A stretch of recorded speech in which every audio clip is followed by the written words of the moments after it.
The wind carried the scent of smoke and sage across the valley, brushing over the blackened posts of what once was her home. The boards still smoldered, curling into ash, like paper surrendering to a flame too strong to reason with. In the faint light of dawn, Ruth stood barefoot in the cold dirt, her nightdress torn and her hands gray with soot. Around her, the silence of the prairie pressed heavy, a wide, merciless quiet, broken only by the soft cough of a child and the cry of another. 5 of them. Her 5. Wrapped in the blanket she had pulled from the wreckage, their faces streaked with dirt and tears, their eyes searching hers for something she could no longer name assurance, maybe hope.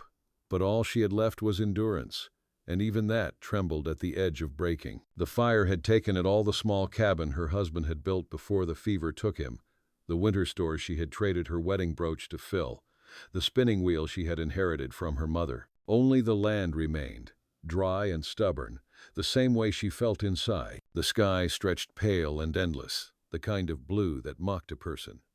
Ruth drew her shawl tighter and looked toward the ridge where the wagon road ran. Somewhere beyond it, men still rode to work or whiskey, their laughter carried by the same wind that dried her tears.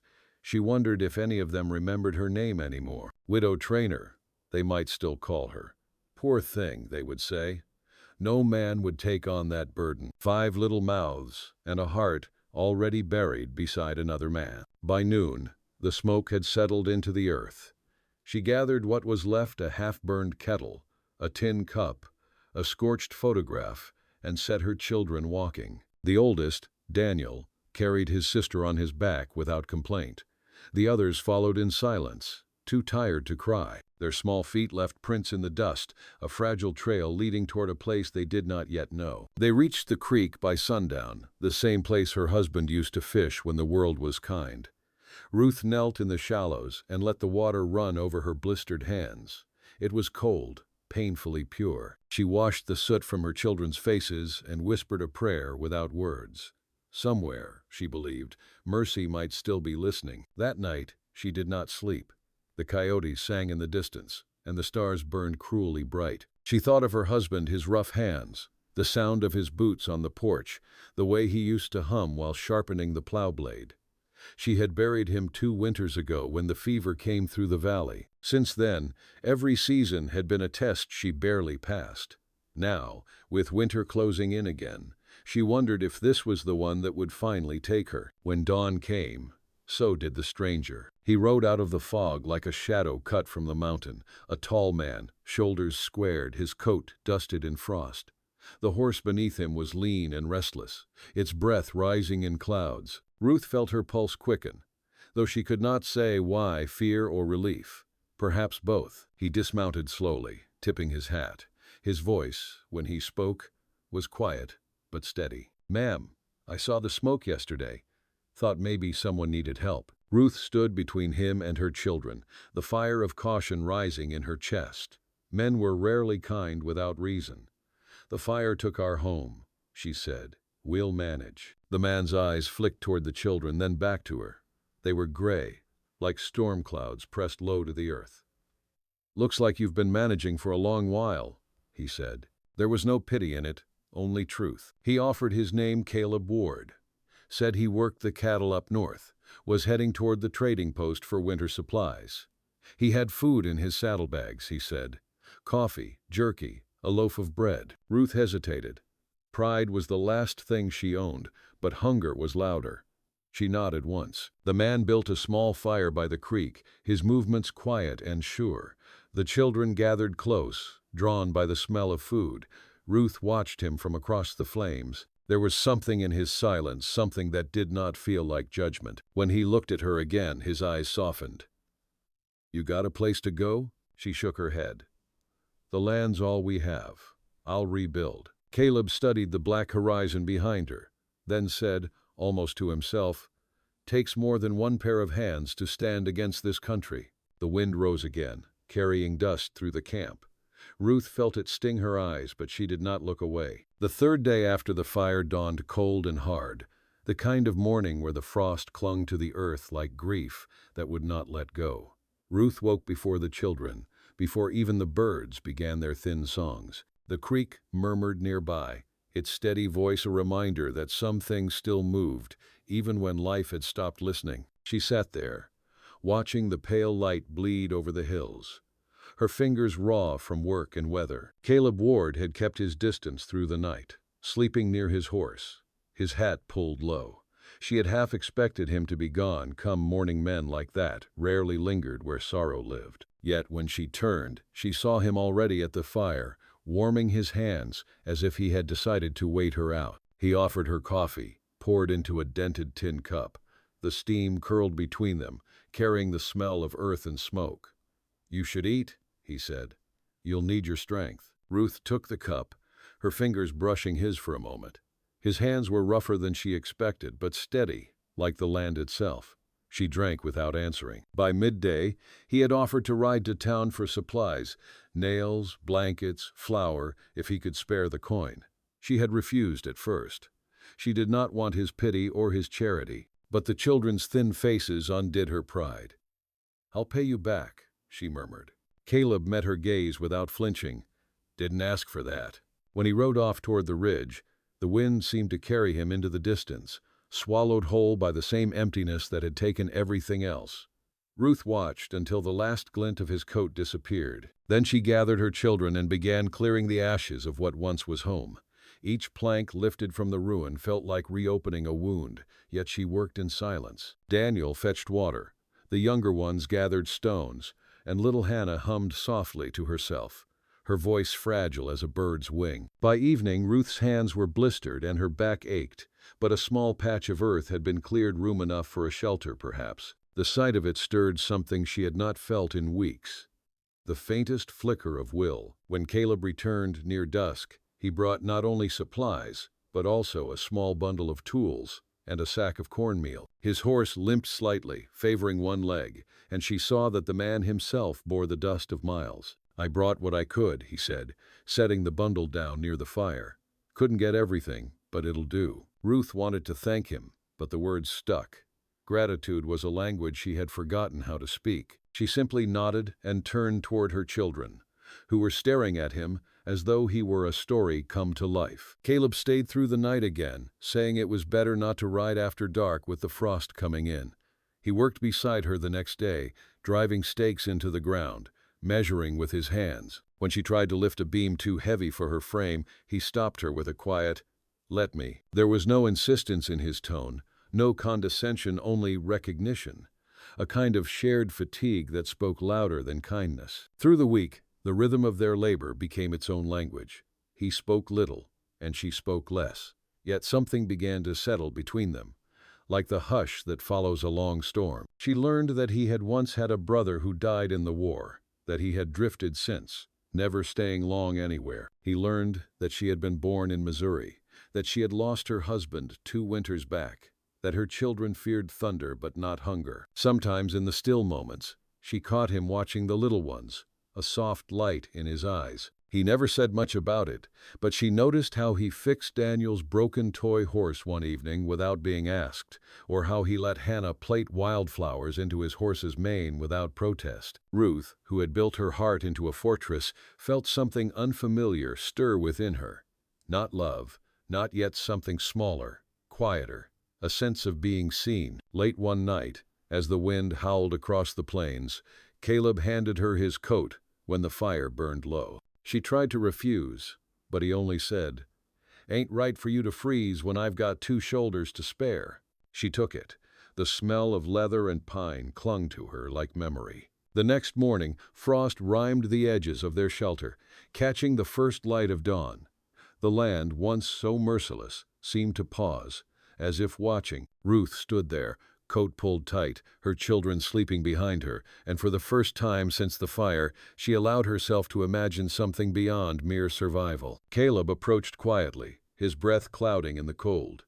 "You keep working like this, you'll have a house before winter's through," he said. She smiled faintly. "If the wind allows it." He looked out over the horizon, where the sun rose like an ember. "Wind's a stubborn thing," he said softly, "but so are you." The snow came early that year, soft at first, then thick enough to smother sound.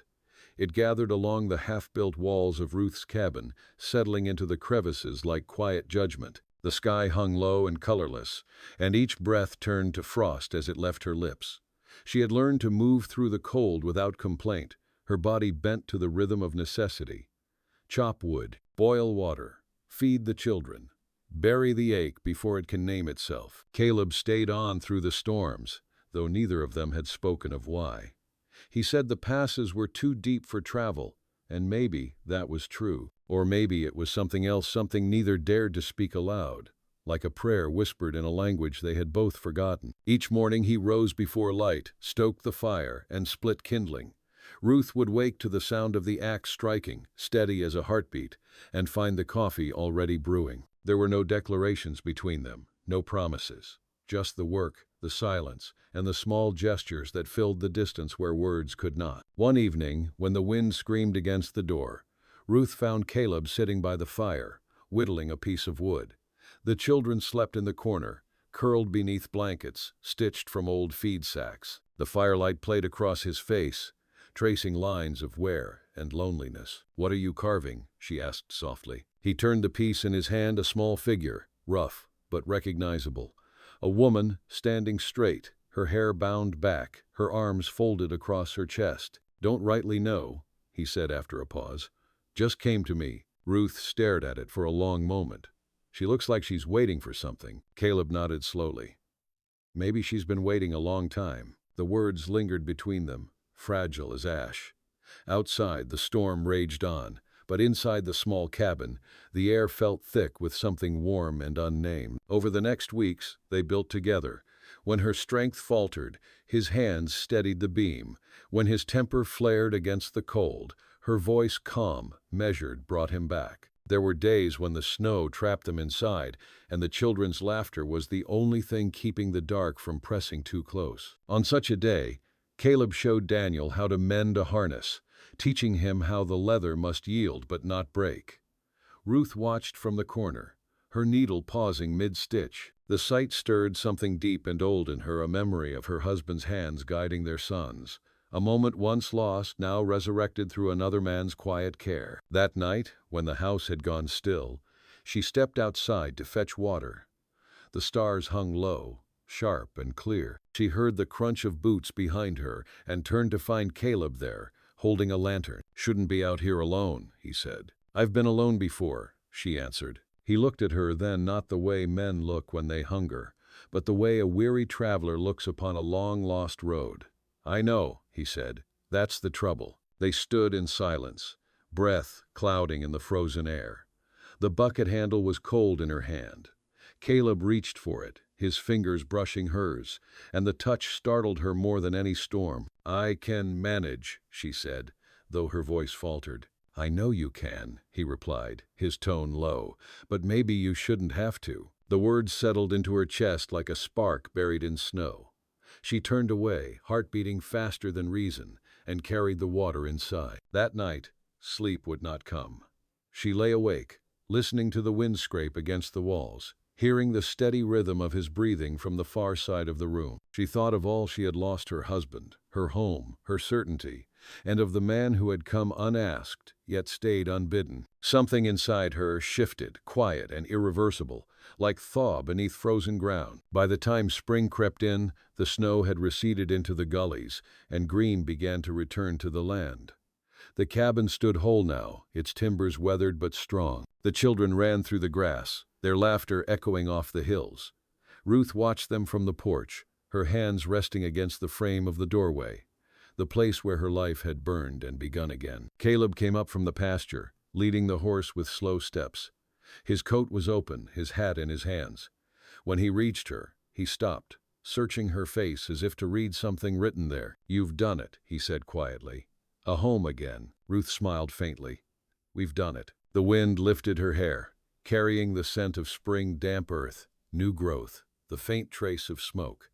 For a moment, they simply stood there, the world stretching wide and patient before them. Then, in a voice low enough that only she could hear, he said, "Ruth Trainer, I don't have much to offer. Not land, not fine things, just a name, and a promise that I'd never let you face this country alone again." Her breath caught, and she looked away toward the distant ridge, where the sun spilled gold over the hills. The ache inside her, the one she had carried since the fire, eased. When she turned back, there were tears in her eyes, but her voice was steady. "They said no cowboy would want a widow with 5 little ones," she whispered. "But maybe they never met one who understood what it meant to stay." Caleb took her hand then, his touch sure and trembling all at once. "Then maybe it's time they saw what it means to begin again." And as the sun rose higher, washing the land in light, Ruth felt the earth steady beneath her feet, not cruel this time, but kind. Summer came slow to the valley, rolling in on waves of gold and dust. The grass grew tall along the creek, the air thick with the hum of crickets and the scent of wild sage. Ruth moved through the days with a steady rhythm, mending clothes, tending the garden, schooling the little ones beneath the open sky. Yet beneath the surface of her calm, something trembled in awareness, tender and unsettling, like the first tremor before rain. Caleb had stayed, as he said he would. His presence became part of the land itself, woven into the shape of her days. He repaired the fence line, broke wild horses for trade, and rode into town only when necessity called. When he came back, the children would run to him, shouting his name as though he were returning from battle. Sometimes he'd bring back peppermint sticks wrapped in paper, or a spool of thread for Ruth, saying it was too fine to waste, but too small to sell. The evenings belonged to quiet. After supper, when the children were asleep and the lamps dimmed, Ruth would sit by the doorway, watching the horizon burn itself out. Caleb often joined her, his hat tipped low, a kind of peace in his posture. They spoke little, yet the silence between them had changed. It was no longer the silence of strangers, but the soft understanding of those who had learned to trust the same stillness. One night, as thunder rumbled far off in the hills, Ruth said, almost to herself, "Sometimes I still expect him to come walking up that road, my husband, as if the earth might give him back." Caleb didn't move for a long while. When he finally spoke, his voice was low, roughened by something she couldn't name. "The dead got their place, Ruth. It's the living who forget they've still got a road to walk." She turned toward him then, the lamplight catching in her eyes. "And you? You think you found yours?" He looked out toward the pasture, where the horses moved like shadows. "Maybe," he said, "but I reckon some roads don't start till you stop running." After that, there was a stillness between them that wasn't empty, the kind that waits, patient and certain, for what must come next. Days passed. The heat thickened, the soil cracked, and work became a kind of worship. Ruth found herself watching Caleb when he didn't notice his shoulders bent under the sun, the easy grace with which he moved among the horses, the quiet way he listened when one of the children spoke. He had a gentleness that did not ask to be seen, but revealed itself in small mercies. She wondered how long it had been since anyone had shown him any of his own. Then the trouble came. It started with a letter, carried by a trader from town.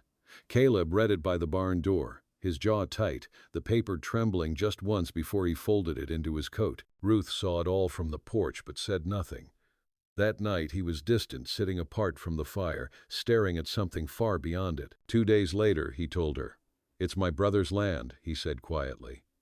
"Down near Abilene, a man's claiming it's his now. I've got to go settle it before the law does it for me." Ruth's heart sank, though she tried not to show it. "How long?" "Don't know," he said. "A few weeks, maybe more. Depends how hard a man wants to fight." The words landed heavy, though his tone was calm. The children overheard and grew quiet, their eyes wide, as if they understood that something larger than distance was about to come between them. That evening, Ruth went down to the creek alone. The water was low, reflecting the pale moon like a wound. She thought of all the things she'd learned to survive the loss, the hunger, the empty years, and realized this was a different kind of endurance altogether. Not the kind that held against death, but the kind that waited through love. When Caleb came to find her, she was standing barefoot in the shallows. "You'll go," she said before he could speak. "You have to." He hesitated. "If I go, Ruth, I don't know when I'll be back, and I won't ask you to wait for something uncertain." She turned toward him, her face pale in the moonlight. "You don't have to ask." He stepped closer, the sound of his boots softened by the mud. "I ain't a man who's ever had much luck keeping what he cared for. "Then maybe it's time you did," she whispered. The space between them vanished. He reached for her hand, hesitated, then let it rest in his, rough palm against rough palm. The touch was nothing grand, nothing that would make a story, yet it was everything, the meeting of two people who had been too long alone. "I'll come back," he said simply. Ruth nodded. "And we'll be here." When he rode away at dawn, the sky was painted with the colors of fire and promise. The children waved until he disappeared beyond the ridge. Ruth stood long after the dust had settled, her heart steady but aching. In the days that followed, she returned to her work. The garden needed tending, the fences mending, the world refusing to pause for grief or hope. At night, she'd sit by the doorway, looking toward the ridge, listening to the wind. Sometimes she swore she could hear the echo of hooves carried across the prairie, steady and sure, coming home. The summer faded into autumn, and the prairie changed its colors, the grass gone brittle and gold, the sky drawn wide and sharp as glass. The wind turned colder, carrying with it the scent of smoke and faraway rain. Ruth learned again the art of waiting. It was not new to her, but it had never before carried such weight, such quiet longing. Each morning began the same. She rose before light, wrapped her shawl tight, and stepped out to the porch where the land stretched endless before her. The horizon was always empty, yet she looked toward it all the same.